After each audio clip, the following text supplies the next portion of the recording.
오늘 하이델베르그 요리문답 126문입니다. 용서해 주세요 라는 이제 부제를 제가 달았고요. 이제 우르시누스 그 해설집에 보면 이런 표현이 있습니다. 사모님 우리밖에 없으니까 놔두십시오. 괜찮습니다. 우리 기도에 대해서 우리가 묵상을 하고 있는데 우르시누스의 해설에 보면 믿음이 기도의 원인이고 또한 기도가 믿음이 강해지는 원인이라고 합니다. 기도하는 것이 우리가 기도하는 것이 우리 안에 믿음이 있다는 것이고 또 우리가 기도할 때에 우리의 믿음이 더 강건해진다는 것입니다. 기도하는 우리가 되길 바랍니다. 네, 우리 지난주에 이제 네 번째 간구에서 일용할 양식에 대해서 나누었습니다. 하나님이 책임져 주신다라고 했지요. 그럼에도 우리에게 있어서 먹고 사는 것이 너무나도 중요하기에 일용할 매일매일 그 일용할 양식을 구하라고 주님이 가르쳐 주셨습니다. 그 말은 곧 매일매일 하나님을 의지하라는 거예요. 어떻게? 밥 먹듯이 하나님을 의지하고 하나님께 간구하고 하나님을 소망하라는 것입니다. 그러하기에 이제 일용할 양식에 대해서 나누었고요. 오늘은 이제 다섯 번째 간구입니다. 우리 같이 제가 문을 읽으면 답을 크게 읽어주시면 됩니다. 다섯 번째 간구는 무엇입니까? 시작. 우리가 우리에게 죄 지은 자를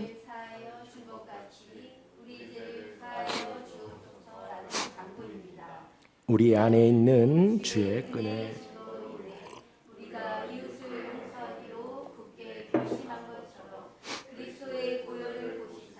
우리의 모든 죄과와 여전히 우리 안에 있는 부패를 불쌍한 죄인인 우리에게 돌리지 마옵소서. 네, 잠깐 제 말씀드리면 월요일 저녁부터 갑자기 감기가 와서 지금 목소리도 좀 잠겨 있고 콧물도 제 의지와는 상관없이 줄줄 나오고 있습니다. 양해를 부탁드립니다.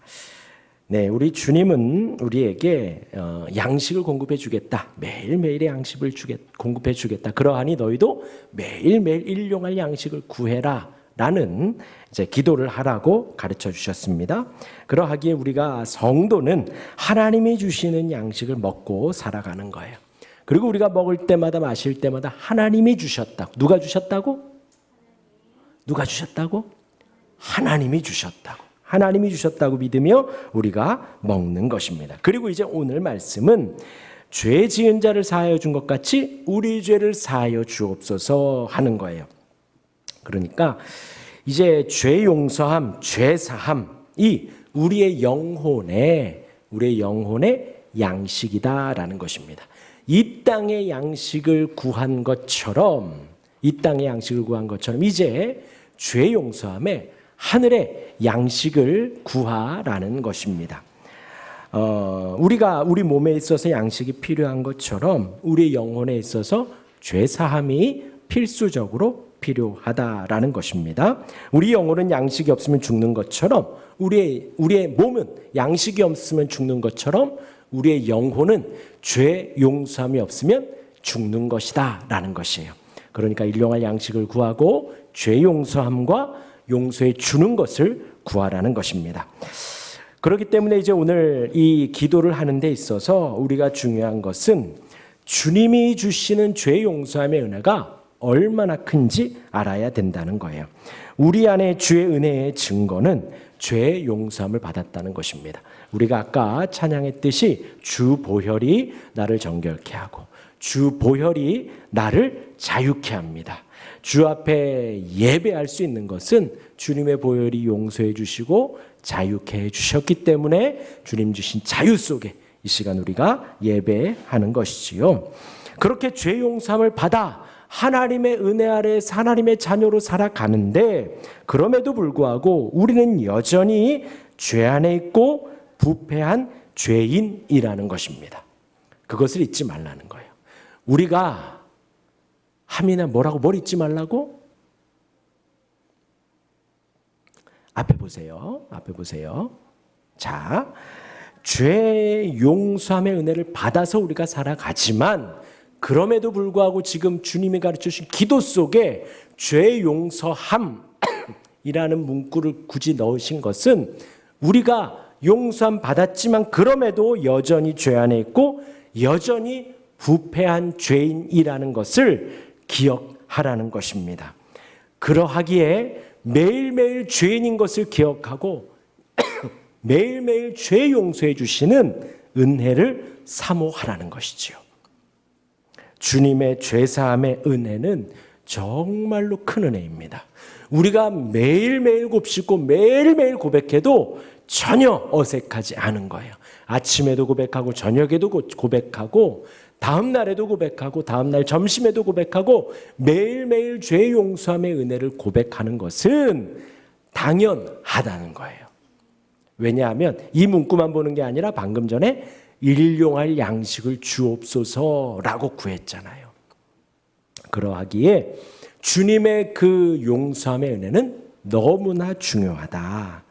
그래서 로마서 8장 1절에 이렇게 나오지요. 그러므로 이제 그리스도 예수 안에 있는 자에게는 결코 정죄함이 없나니 이는 그리스도 예수 안에 있는 생명의 성령의 법이 죄와 사망의 법에서 너를 해방하였음이라. 이러하니 더 이상 회개하지 않아도 된다라고 하는 게 구원파 이단이죠. 한 번 죄 용서함을 고백했으면 더 이상 죄 용서함을 구하지 않아도 된다. 그래서 그들은 사도신경을 주기도문을 고백하지 않습니다. 죄 용서함을 고백하면 너는 더 이상 구원받은 거 아니야. 구원받았으면 죄 용서함을 고백하지 않아도 돼. 바로 성화가 그 죄 용서함의 은혜가 되며 성화가 다 이루어졌다고 가르쳐요. 거짓말이지요. 결코 정죄함이 없나니 죄와 사망의 법에서 우리를 해방하였습니다. 너무나 감사한 말씀입니다. 그리고 이 말씀을 우리는 매일매일 고백을 해야 된다는 거예요. 이제 오늘 우리가 죄 용서함의 은혜를 받았고 죄 용서함을 해야 된다라는 것을 이제 나누는데 이제 빚진 자를 용서해 주는 거예요. 우리가 하나님 앞에 우리의 죄의 빚을 졌고 그 죄의 빚을 하나님이 다 용서해 주시고 탕감해 주셨지요. 빚진 자를 용서해 준다는 말은 그가 빚진 자에 대한 그 빚에 대해서 어떠한 요구도 하지 않는다라는 겁니다. 어떠한 형벌도 가하지 않고 마치 그 빚이 지불된 것처럼 장부에서 지워버린다라는 거예요. 깨끗이 정리해 준다는 것이. 하나님은 그렇게 우리의 빚을 용서해 주신 거예요. 이 이야기 우리가 잘 알고 있는 말씀입니다. 죄 용서함은 하나님이 우리를 더 이상 우리의 과거의 죄, 현재의 죄, 미래의 죄를 생각지 않는다는 거예요. 전혀 생각지 않는다는 겁니다. 이 은혜가 얼마나 큰지 몰라요. 그런데 그럼에도 불구하고 우리가 이 은혜를 날마다 곱씹고 기억해야 된다는 거죠. 우리가 죄와 사망의 법 아래 있었던 사람이었던 것을 매일매일 절대 잊지 말아야 된다는 것입니다. 이것을 잊는 순간 우리는 선악과를 따먹는 거예요.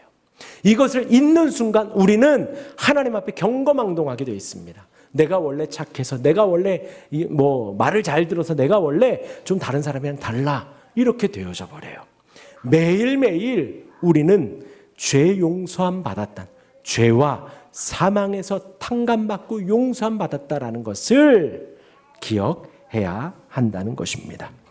주님은 우리를 그렇게 장부에 기록해 주시지도 않고 그 빚을 기억지도 않으셨기 때문에 우리를 벌하지 않으십니다. 그 근거는 뭐예요? 오직 예수 그리스도 때문이. 우리 아까 찬양했던 주님의 손에 대못이 박히고 주님의 발에 대못이 박혔기 때문에, 그 모든 피를 다 쏟아냈기 때문에 더 이상 우리는 주님 앞에 죄에 대한 책임을 지지 않아도 된다는 거예요. 그 근거는 유일한 중보자이신 하나님의 아들, 그 예수님에 대한, 예수님을 믿는다라는 것이 그 근거가 됩니다. 그래서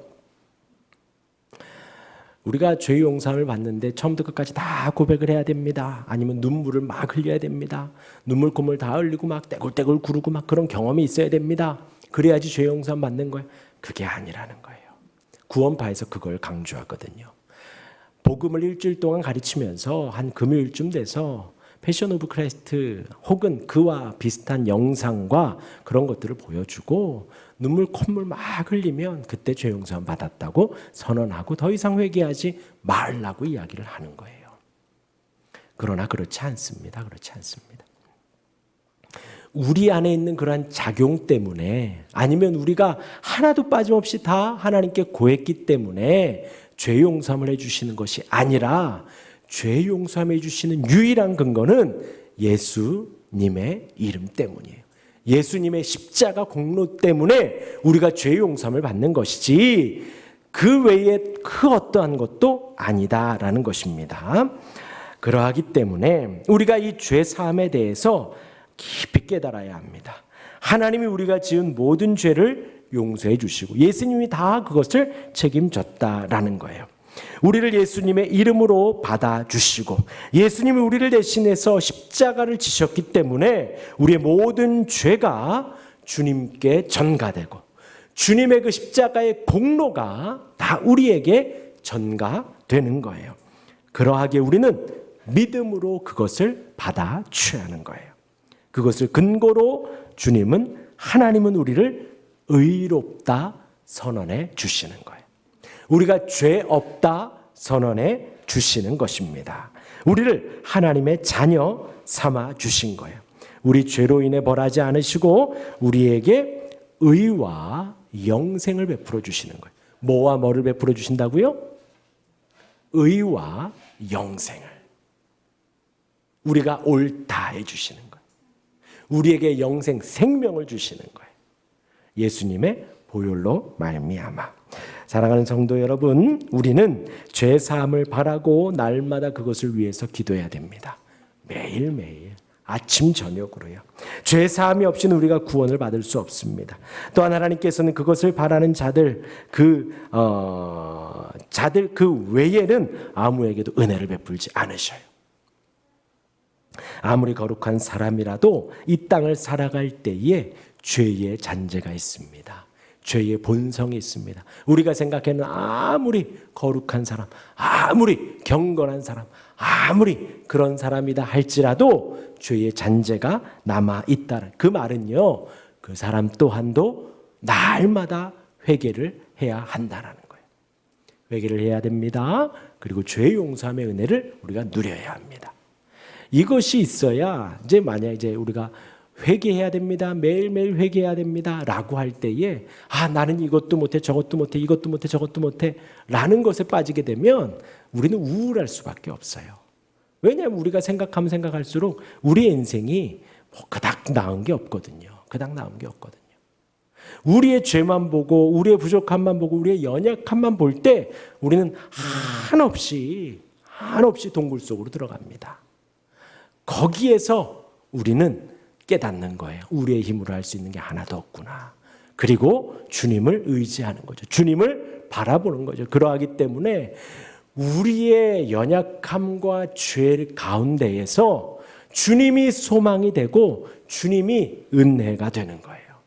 그 주님을 날마다 그렇게 바라보아야 한다는 것이죠. 자, 오늘 성경 두 구절을 좀 보도록 하겠습니다. 먼저는 마태복음 6장 14절과 15절입니다. 우리 같이 읽겠습니다. 시작. 너희가 사람의 잘못을 용서하면 하늘의 아버지께서도 너희 잘못을 용서하시려니와 너희가 사람의 잘못을 용서하지 아니하면 너희 아버지께서도 너희 잘못을 용서하지 아니하리라. 네. 제가 지금 여태까지 한 10분 넘게 주저리 우리 죄 용서를 받아야 됩니다. 왜 그런지 아시겠죠? 지금 이 6장 14절 15절은 지금 우리가 오늘 나누는 예수님이 가르쳐 주신 주기도의 끝에 나라와 권세와 영광이 아버지께 영원히 싸움나이다. 그 다음 구절이에요. 그 다음 구절이 뭐냐? 너희가 사람의 잘못을 용서하면 너희 하늘 아버지께서 너희 잘못을 용서하시고 너희가 사람의 잘못을 용서하지 아니하면 너희 아버지께서 너희 잘못을 용서하지 아니하리라 하는 것을 덧붙이신 거예요. 그러니까 주님이 가르쳐 주신 기도를 가르쳐 주시고는 이 두 말씀을 덧붙여 주신 거지요. 간단히 설명하면 어떤 사람이 우리에게 해를 입혔을 때에 용서해 줘야 돼? 하지 말아야 돼? 해야 돼요. 해야 돼, 하지 말아야 돼? 용서를 해줘야 된다는 이야기예요. 우리한테 해를 가했을 때 용서해 줄 각오가 되어 있어야 된다는 거예요. 그 마음으로 날마다 기회되는, 우리에게 해를 입혔을 때 그냥 단순히 뭐 오해가 생기고 뭐 그냥 단순히 약간 감정의 다툼이 있고가 아니라 우리가 해를 입었을 때에도 우리는 용서해 줄 각오를 해야 된다는 거예요. 더하여서 그렇게 누군가 우리에게 했을 때 우리는 용서할 수 있는 용기 또한도 가지고 있어야 된다는 거예요. 그 말을 지금 예수님이 가르쳐 주시는 거예요. 그렇지 않으면 우리도 용서하지 않겠다라고까지 말씀을 하시는 거죠. 그 말은요, 더하여서 우리의 기도에 응답하지 않겠다라는 거예요. 이것을 우리가 진중히 여겨야 돼요. 제가 지금 이렇게 말하면서 되게 많이 고민을 했거든요. 죄 용서하면 예수님으로 말미암아 되는데 왜 우리가 용서해야 되고 우리가 용서하는 게 그 근거가 되고, 잘 들어보셔요. 이 권고를 듣고 우리는 말씀드렸잖아요. 10분 동안 죄 용서함이 얼마나 큰 은혜인지, 예수님이 십자가를 지기까지 손에 대못이 박히고 발에 대못이 박히고 벌거벗겨져 많은 사람들 앞에서 오르셨습니다. 머리에서 피가 흘리고 손과 다리에서 피가 줄줄줄줄 흘러요. 그렇게 우리가 죄 용서함을 받은 거예요. 그러하니 그 은혜가 얼마나 큽니까? 우리가 그것을 조금이라도 갚을 수 있을까요? 평생에 우리가 뭐 365일 예배한다면 그 은혜가 좀 갚아질까요? 아니면 우리가 있는 거 뭐 다 정리해서 판다면 그 은혜를 좀 갚을 수 있을까요? 그 은혜를 갚을 길은 하나도 없어요. 평생 우리가 선을 행한다 한들, 회심하고 선을 행한다 한들 갚을 수 없다라는 거예요. 주님이, 하나님이신 그분이 우리를 위해서 용서해 주신 그 희생에 비하면 우리가 이 땅을 살아가는 은혜는 너무나 큰 은혜라는 거죠. 죄 용서함의 은혜를 따라서 그 은혜를 고백하는 이는 우리가 만약에 해를 받더라도 용서해 줄 수 있어야 된다는 겁니다. 그것을 아주 당연하게 우리가 받아야 된다는 거예요. 누군가 우리에게 잘못을 했으면 그것을 용서해 줘야 된다. 주님이 우리의 죄를 용서해 주셨기 때문에 우리도 용서해 줄 수 있어요. 이 말씀을 우리는 진중히 여겨야 된다. 되게 무겁게 받아들여야 한다는 거예요. 타인의 실수, 타인의 잘못을 용서해 주라는 거예요. 기억하시기를 바랍니다. 하나님께서 우리의 수많은 죄를 날마다 용서해 주지 않는다면요, 만약에 정말 우리같이 생각하고 따지셔가지고 어떤 건 용서해 주시고 어떤 건 용서해 주지 않는다면 우리가 살 수 있을까요? 우리가 살 수 없다. 우리가 죽는 것에 수천 번 더 죽을 거예요. 우리는 만약에 그 전에 이미 죽었고, 만약에 주님이 그 심판대로, 성경에 나온 대로 홍수로 심판하고 불로 심판하고 땅이 갈라져 심판하고 등등으로 만약에 우리를 그 죄를 헤아려서 심판하신다면 여기에 살아있을 사람이 누가 있겠는가? 아무도 없다. 우리는 죽어도 수천 번 죽었을 거예요. 하나님의 용서를 받을 수 있는 유일한 법칙은 우리가 누군가가 우리에게 죄를 졌을 때 우리가 그 형제를 용서하는 거예요. 갚을 길이 없지만 조금이라도 갚는 마음으로 용서해 주는 거예요. 이어서 이제 베드로가 질문을 해요. 이제 오늘 이어서 말씀해 보시면 이제 18장, 마태복음 18장 21절, 18장 아까 6장이었고요. 이제 18장입니다. 우리 같이 한번 읽어보겠습니다. 18장 21절 시작.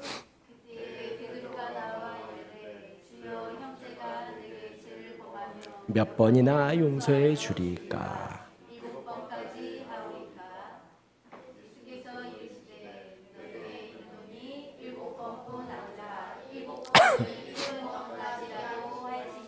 네. 각 마음으로 형제를 나의 하늘아버지께서도 너희에게 이와 같이 하시리라. 예. 이제 이 35절의 말씀이 조금 이해가 가죠. 자, 이제 보면요. 이 18장 21절까지의 내용에 보면 우선 18장이 시작을 하면 제자들이 묻습니다. 천국에서 누가 큽니까? 라고 물어요. 그러니까 예수님이 이 어린아이와 같아야 된다. 말씀드렸죠. 어린아이와 같이 순수해야 되고 어린아이와 같이 겸손해야 됩니다. 그 어린아이와 같이 해야 된다라고 말씀을 하셔요. 그리고 이제 누군가 어린아이같이 낮은 자를 너희가 낮은 자를 실족하게 하지 말아라. 그러니까 우리 사람들 심리가 그렇다는 거예요. 우리가 화가 날 때 누구에게 화가 나냐면 나보다 더 못하고 나보다 더 낫다고 생각하는 사람한테 우리가 종종 화를 낸대요. 나보다 더 괜찮고 나보다 더 나은 사람에게는 우리가 화를 안 낸답니다. 그러니 우리가 누군가를 실족하게 할 때에는 그 사람은 누구냐? 나보다 내가 낫다고 여기는 거예요. 그런 사람들 우리가 함부로 막 대하는 거예요. 그래서 이 사람을 실족하게 하면 안 된다. 연자맷돌 메고 차라리 바다에 뛰어드는 게 낫다. 예수님이 그 말씀을 하시는 거예요. 그리고 이제 15절부터는 내 형제가 죄를 범하면 권면해라. 한 번 들어서 안 되면 같이 형제와 같이 가서 또 권면해라. 그래도 안 들으면 교회에 말하고 그래도 안 되면 이방인처럼 여겨라. 그 말씀이 바로 윗단락에 나오는 말씀입니다. 왜 그렇게 여러 번 찾아가라는 거예요? 그 영혼을 얻으라는 거죠. 그 영혼을 용서해 주라는 거예요. 예수님이 계속 그 이야기를 하시는 겁니다. 그런 흐름 속에서 제자가 또 베드로가 묻는 거예요. 그럼 예수님 도대체 몇 번을 용서해 주면 됩니까? 내게 죄를 범하면 내가 몇 번 용서해 주면 됩니까? 고민을 하다가 7번 정도 하면 되겠죠. 베드로가 이 말을 한 것은 7번 조금 하면 됩니까가 아니라 자기가 자기는 예수님의 수제자니까 되게 관대하게 여긴 거예요. 내가 한 7번쯤 용서해 주면 주님의 제자라고 되겠죠. 그 정도 되겠죠. 한 7번쯤 용서하면 되겠죠. 이런 뉘앙스입니다. 베드로가. 그랬더니 예수님 말씀하시기를 그렇게 하라는 거예요? 하지 말라는 거예요? 몇 번 하라는 거예요? 7번에 70번. 이 말은요, 곧 영원히 하라는 말입니다. 7번은 많이 하라는, 예수님이 말한 7번은 많이 하라는 상징이에요. 베드로는 7번 하면 실수로 7번 용서하면 되겠지요 라고 말한 건데 예수님은 7번에 70번이라도 용서하라는 것입니다. 곧 계속해서 영원히 몇 번 실수해도 계속해서 용서해 주라는 거예요. 그리고 35절에 너희가 각각 마음으로부터 형제를 용서하지 않으면 하늘아버지께서 너희에게 이와 같이 할 거다 라고 말씀을 해 주시는 거지요.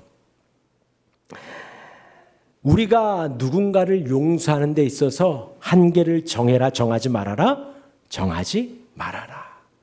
계속해서 용서해 주라는 거예요. 우리가 용서를 하는데 명확한 횟수를 정하지 말라는 거예요.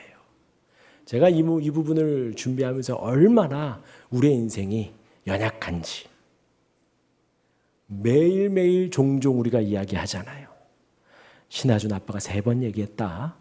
4번 말했다. 신하민 오늘 4번째야. 말했다. 조심해라. 이제 마지막이야. 그런데 우리는 그렇다는 거예요.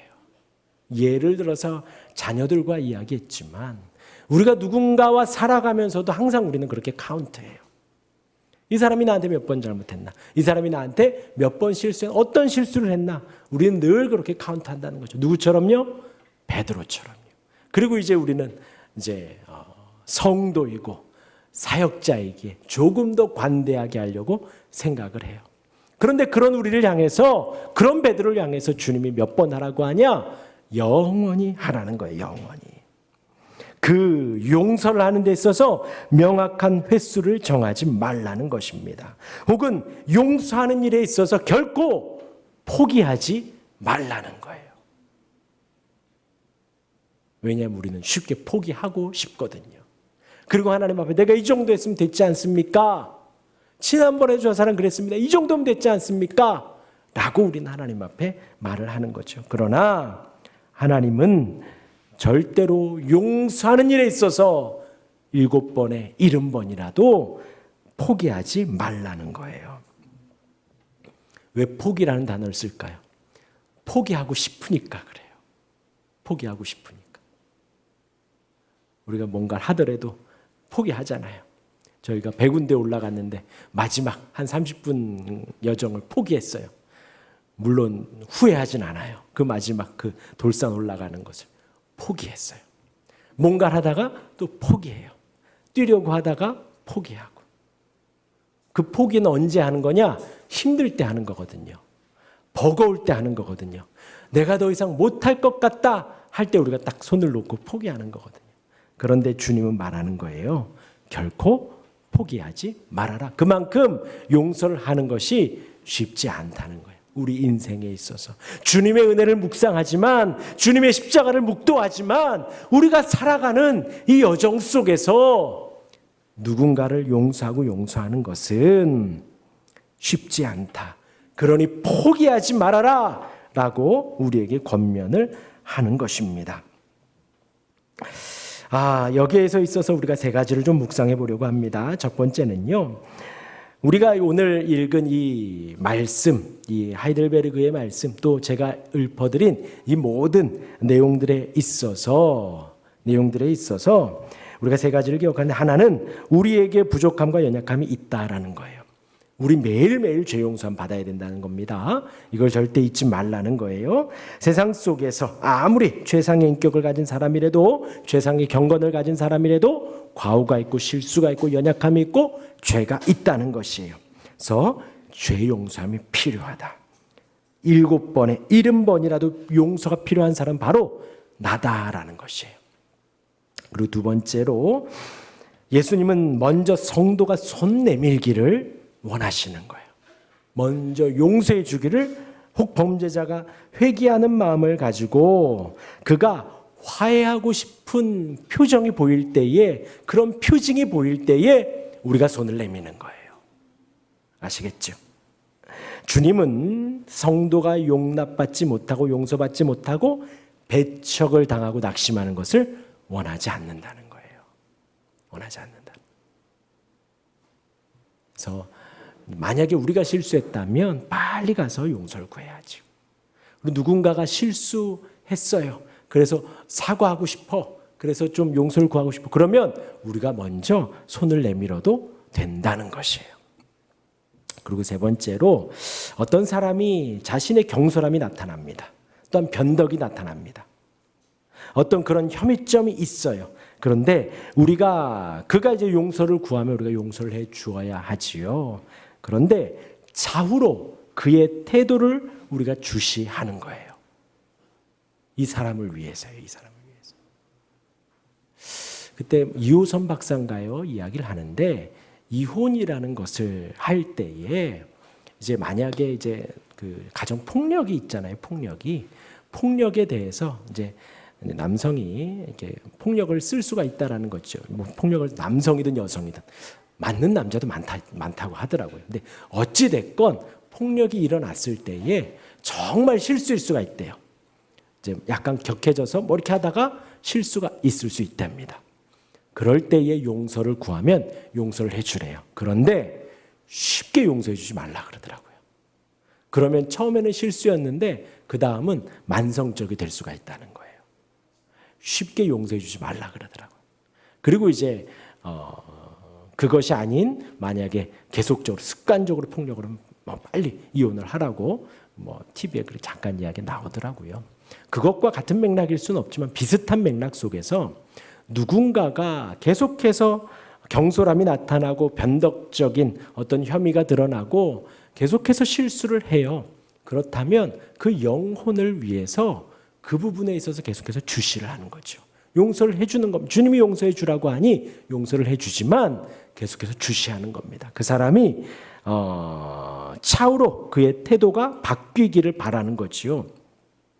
그것은 왜냐? 우리가 예수님의 이름으로 말미암아 용서를 받고 관용을 베풀고 친절을 베푸는데 그것이 조롱받으면 안 된다는 거죠. 조롱받지 않도록. 그가 조롱하지 않도록 그렇게 하라는 것입니다. 이렇게 세 가지를 기억하시고요. 우리가 용서할 때에는 우리가 용서 받은 것을 꼭 기억하시기를 바랍니다. 그래서 용서를 하는 거예요. 용기를 가지시길 바라고 포기하지 마시기를 바랍니다.